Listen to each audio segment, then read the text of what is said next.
Saddle up. Home is where creativity flows for wives Brianna Zamora and Kiki Shepard. To jump.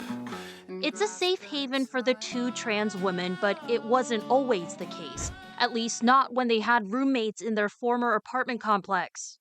This is body cam footage from a Seattle police officer who responded to Bree and Kiki's old home.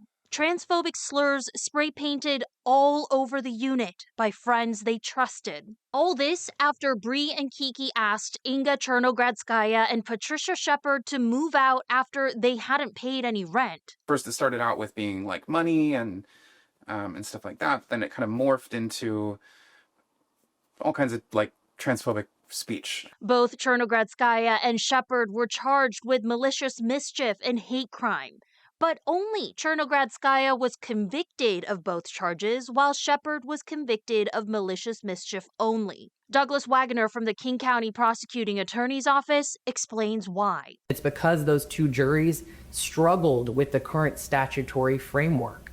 They struggled with the question of, can we convict this person beyond a reasonable doubt because they targeted the victim because of their identity rather than any other reason? This is how the state defines a hate crime. A person is guilty of a hate crime offense if the person maliciously and intentionally commits one of the following acts because of someone's identity. The words that trip the jury?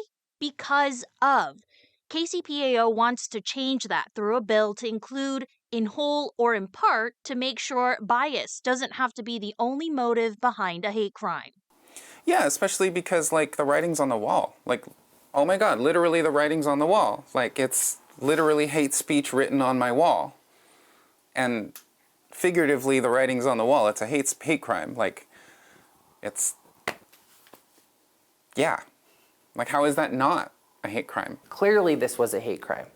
But because the law could be clearer, which is what we're trying to clean up this year, we saw the result that we did with these two different outcomes. Currently, House Bill 1052 is making its way through the legislature. The language that includes in whole or in part because of a bias is modeled after California's definition of a hate crime.